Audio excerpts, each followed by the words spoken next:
Fala, meus queridos rapazes. Sejam muito bem-vindos a mais um vídeo aqui do nosso canal.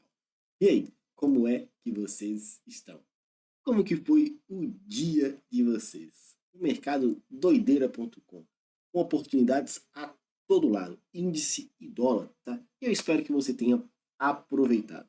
Vou passar para você a forma como a gente visualiza tudo, quais foram as operações, como a gente pegou esses belos movimentos no dia de hoje. Está uma quinta-feira bem volátil. Ah, Felipe, mas foi mais direcional. Sim, mas a gente vai passar tudo isso daqui para vocês entenderem um pouco da movimentação.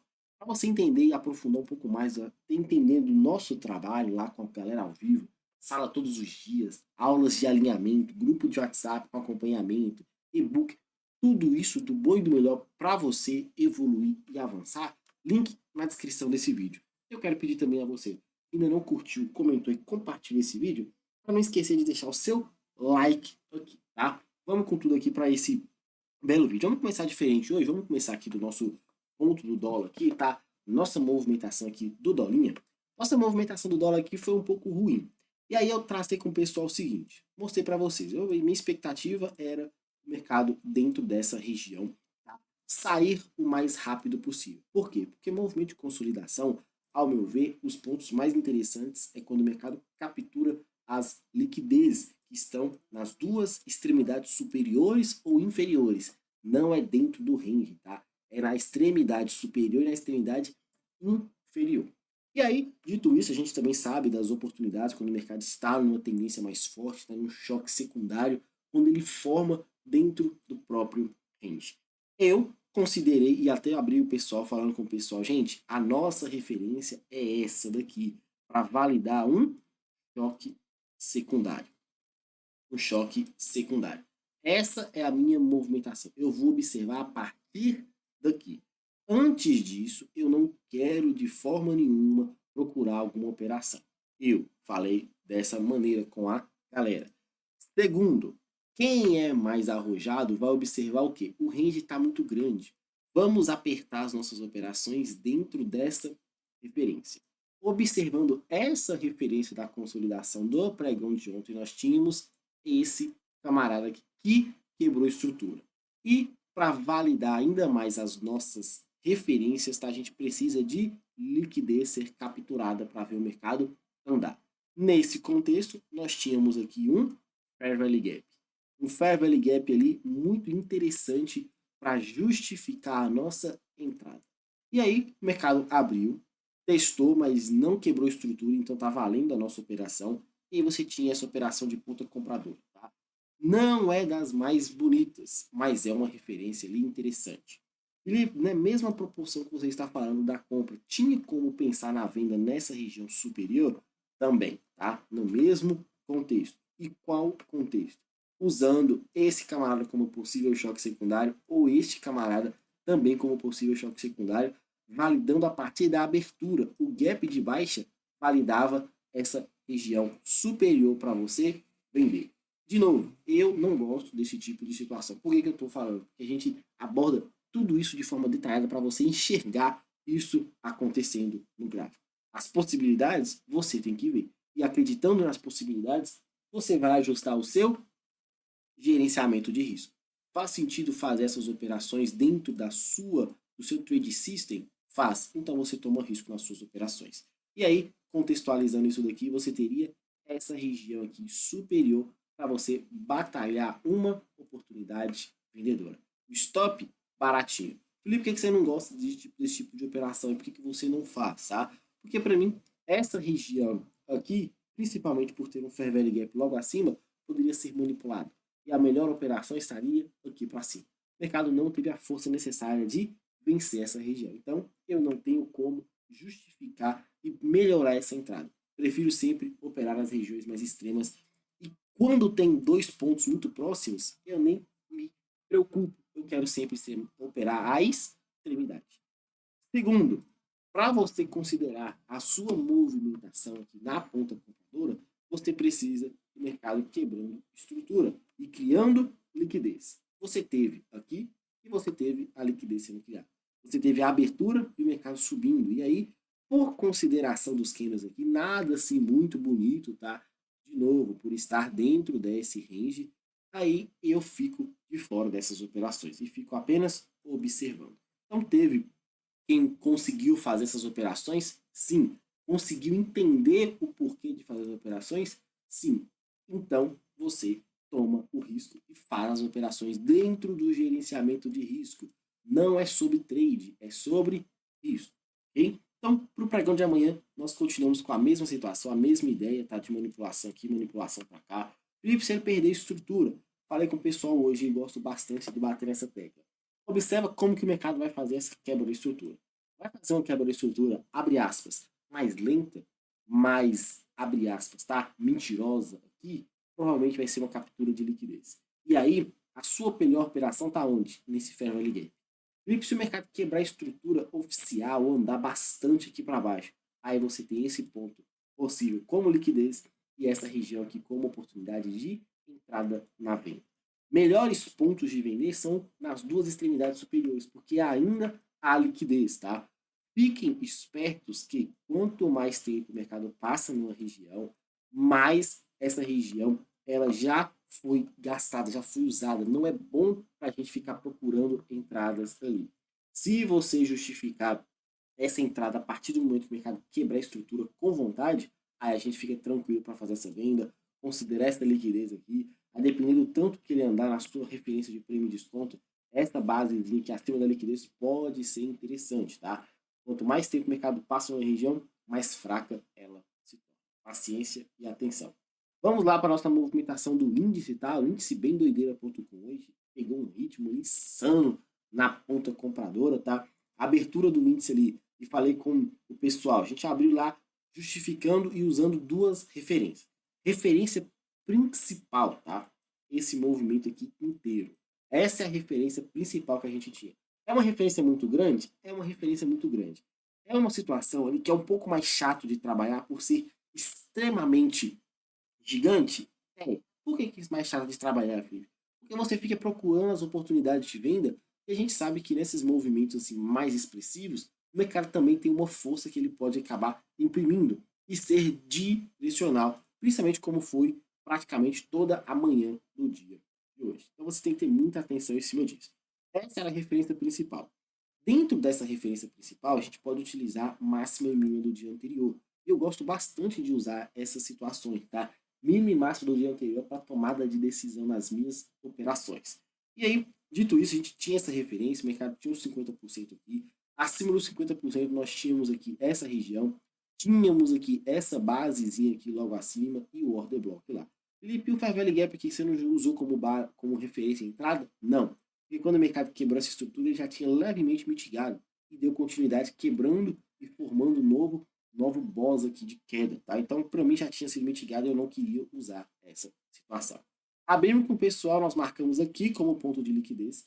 Até acreditei que esse ponto aqui fosse um ponto mais interessante para vender, tá? Mas, mesmo assim, a gente acabou entrando logo no fechamento desse segundo candle ali, um movimento muito forte. Vendemos, o mercado chegou a andar ali 500 pontos ali, bacaninha pra gente, tá? Foi bem rápida essa operação, depois criou muita liquidez e aí entrou o ponto principal. Se eu estou numa movimentação de queda, a mínima do dia o mercado não conseguiu perder de forma nenhuma, tá? Teve até uma notícia que a gente estava observando lá, que 9h30 tinha uma notícia que poderia fazer um movimento igual foi ontem, tá? A notícia levar o preço lá para cima para depois cair. Só que nossa expectativa hoje era jogar o preço para baixo. Felipe, o que você está querendo dizer com isso? Olha só as movimentações que você tem. Quando o mercado está num contexto como esse aqui, está numa movimentação que você acredita ser de baixa, o que o mercado precisa minimamente fazer? Colocar uma estrutura de baixa, perder um fundo. Se o mercado não está perdendo o fundo, que informação que você tem aqui? Alguma coisa está acontecendo. Se tem alguma coisa acontecendo aqui, o mercado não está perdendo fundo, automaticamente você pode fazer o quê? O contrário. Você pode tentar fazer uma movimentação contrária aqui. Foi dito e feito. Teve lá a explicação dessa movimentação aqui e teve aluno subindo comprado aqui, pegando todo esse movimento de alta, tá? Não quis cair, não está conseguindo andar para baixo, vamos tentar fazer o movimento do contra. Vamos tentar fazer a movimentação ali que pode ser de alta e alta expressiva. Foi dito e feito. O mercado acelerou e fez uma movimentação ali muito forte na alta. Movimentos direcionais para o nosso operacional não é nada interessante. Por quê? Porque o mercado passa direto. O mercado passa direto. Esse aqui era um fair value gap de 15 minutos. O mercado atravessa liso. Tinha uma base e um order block ali. E por fim, o mercado chegou nessa região. Felipe, depois que ele quebrou essa estrutura aqui, ele criando essa liquidez, ele não foi buscar mais um pouquinho para o fechamento do pregão. Então, para amanhã que a gente vai utilizar essa região aqui desse caixote. Caso o mercado abra e dê continuidade, nós podemos usar aqui como liquidez, podemos marcar essa região superior e fazer a nossa venda nesse camarada aqui. Caso o mercado encaixe para a gente essa possibilidade.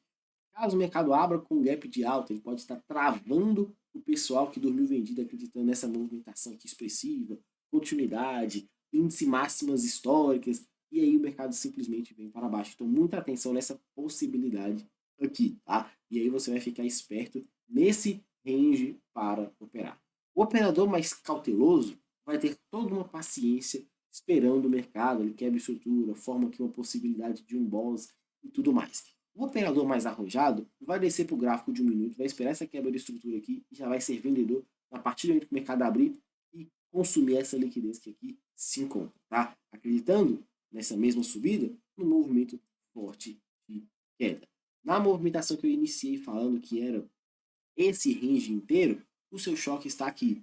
Então, todos esses pontos que o mercado vai deixando aqui para você, aqui para cima, são pontos que caracterizam o quê? Venda. O mercado ganhou essa estrutura? Não. Se não ganhou a estrutura, o seu viés ali ainda é vendedor. Ele não perdeu aqui para baixo? Ele perdeu e está voltando fazendo mitigação. Felipe, mas ele está subindo forte, eu acho que ele já mudou a característica. Tudo bem, como que você vai usar então? Você vai usar nova referência, o mercado ganhou estrutura e seu viés agora ele é comprador. O mercado está vindo consumir essa liquidez não para cair, está vindo consumir essa liquidez para ter mais força para subir mais forte. Uma subida forte, um descanso. Uma outra subida forte, começou o movimento de descanso, tá? Por que eu gosto de falar as duas situações? Porque você tem que estar atento, você tem que criar os seus cenários, as suas referências, para saber o que você faz quando o mercado começar a movimentação. E aí você precisa ter esses critérios claros na sua cabeça para operar e operar muito bem, beleza? Sua movimentação é essa para o pregão de amanhã. Nossa expectativa aí está bem interessante, tá? Só que você tem que ter uma paciência ímpar para a movimentação de abertura. Muito provavelmente, se o mercado abrir com um gap mais forte, seja ele de alta ou de baixa, você vai ter que ter paciência total. E esse fair value gap está validado aqui para a gente tentar operar ele. Ele é um fair value gap que sai de uma quebra de estrutura, né? Ele é interessante, mas é interessante para observar. Se você for julgar um movimento de alta, esse fair value gap é um bom ponto de entrada. Tá? Aqui tem outro fundinho que pode também travar a gente, induzir pessoal ao erro, vendendo, e o mercado daqui continuar alto. Mas se você está olhando o movimento de queda, esse fair value gap vai ser simplesmente uma possibilidade de mercado parar para mitigar e depois continuar a sua força na movimentação de baixa. Vamos falar um pouco aqui do mercado de Forex, tá? Tem um pessoal que gosta e pede sempre pra gente aí. Gráfico de Forex, eu gosto de analisar sempre gráficos maiores, tá? Movimentação bem mais tranquila, para você ter a tranquilidade de fazer uma análise muito bem feita. Euro-dólar, segue essa alta infinita aqui, tá? Vamos pegar uma referência menor para trabalhar esse movimento. Você tem que pegar uma referência lá de baixo. Aí não é das melhores. Nessa referência maior, eu só consigo observar que aqui é ponto de liquidez e possibilidades de compra nesse fair value gap aqui. Está muito esticado. E muito esticado não é nada interessante para a gente. Felipe, nesse sentido, eu posso descer um tempo gráfico para procurar uma operação? Pode. Aí você vai procurar uma operação como? Uma quebra de estrutura num gráfico menor, quebra de estrutura em movimentos com essa força toda. O seu cenário para vender é: perdeu a estrutura de um fundo, voltou, formou um boss, tá? E aí sim você vai voltar na mitigação para vender. Não vai vender aqui só quando o mercado fizer esse movimento, tá? Ah lá, voltou, vou vender. Isso aqui é captura de liquidez. Nem na sua interpretação do preço nessa movimentação expressiva. Há muito cuidado quanto a isso. Isso são pontos que você tem que levar em consideração. O preço está muito forte na alta, ele precisa pegar liquidez para continuar subindo. Então, na hora que ele faz um movimento assim e fecha abaixo aqui, muito provavelmente esse primeiro movimento é liquidez para o mercado continuar subindo. Então, o que você tem que observar? Esse fair value gap que está aqui, talvez ele perdendo um gráfico menor, testando e indo embora. Você pode observar essa movimentação dessa base, esse camarada aqui que está interessante, o mercado dá uma mitigada para continuar subindo, então muita atenção, tá? GBP, USD, também numa movimentação mais forte e expressiva na alta. Observa que eu estava tentando aqui também olhar um movimento mais curto, tá? Um movimento mais curto. Olha esse movimento que aconteceu aqui. O que é isso aqui pra gente? O nosso famoso Judas Swing. O mercado indicou lá que ele queria ir, estopou a galera e acelerou na alta. Depois de quebrar a estrutura uma vez mais, veio testar aqui a máxima aqui desse OD Block, tá? E acelerou o movimento. Quebrou a estrutura, tracei nova referência. Voltou? Infelizmente não. Felipe, então eu vou ter que trazer daqui até aqui? Pode trazer daqui até aqui. Pode usar somente esse último movimento aqui e a mesma situação falada lá no Euro USD. Esperar o mercado formar um choque, formar um boss, mitigar e aí a gente vai possivelmente encaixar uma entrada vendedora. O SDJPY, movimento também expressivo. Por isso que está muito forte nessas movimentações aí de direção. É ruim para o nosso operacional, porque a gente tem que ficar ali esperando movimento mais corretivo, coisa que não está acontecendo. O mercado está direcional. Vamos usar aqui como possível choque secundário para o mercado fazer esse movimento, aí voltar e aí a gente pensar na conta compradora, tá? JPY USD, mesma situação. Como que a gente vai operar um movimento esticado como esse? Observe que eu até tentei usar uma referência menor aqui, mas a minha entrada estava lá embaixo porque eu desci tempo gráfico para procurar uma referência bonita, coisa que eu não tinha, porque eu só tinha esse paviozão aqui e não estava muito bonito ao meu ver. Foi por pouco que eu não peguei essa operação, mas foi uma situação aí que o mercado acelerou bastante. Eu tenho que ficar cauteloso, é nessa hora que o mercado determina a sua forma de ser um operador mais cauteloso ou um operador mais objetivo. Essa daqui foi uma operação maravilhosa que a gente conseguiu pegar, tá? Tava apostando nessa liquidez para o mercado capturar, fiz essa entrada aqui, o alvo estava lá para cima, mas eu acabei já saindo dessa operação quando ele não conseguiu atingir, fez esse movimento aqui de inversãozinha. Felipe, mas por que você saiu? Porque a tendência já era de baixa. Eu estava apostando num movimento como esse aqui e infelizmente eu estava querendo vender aqui para cima, acreditando que o mercado fosse manipular essa região aqui desse camarada. Felipe, ele não tinha quebrado a estrutura, por que você esperou esse movimento aqui? Achei que isso aqui era pouco, tá? De manipulação. Achei que era pouco. E a minha expectativa era o mercado fazer essa movimentação aqui. Essa é uma operação muito boa de ser feita? Sim. Observe que o Kiner teria até um pouquinho atrasado, tá? Que era o Kiner que estava vindo estopar o pessoal. Estopando o pessoal, o mercado acelerou muito forte. E aí foi bem interessante. Teve uma série de fatores aqui que a gente vai analisando muito mais tranquilo e de forma bem objetiva. Foi topíssimo esse trade aqui, tá? Foi espetacular. Acreditando simplesmente no movimento que trava a galera fora de contexto, claro. Por que está vendendo na região de fundo? Por que está vendendo na região mais barata? Beleza? Então, essas são as movimentações aqui. Você tem que esperar o mercado sair desse range, tá? Porque ele não ganhou topo. Ah, Felipe, mas eu era para estar vendido aqui porque ele tocou nesse fair value gap. Bacana. Era para você estar vendido acreditando nesse movimento aqui. Sim, só que eu não consegui virar na venda. E você perdeu o time dessa operação. Posso justificar que aqui seria o choquezinho secundário, essa mitigação que me encaixar uma reentrada ou uma confirmação, pode sim para acreditar nesse movimento de queda e queda mais forte. Então, muita atenção, paciência total, vamos com tudo. Não esqueça de comentar, compartilhar, curtir e, claro, se inscrever aqui no canal. Vamos com tudo e bora pro game. Valeu!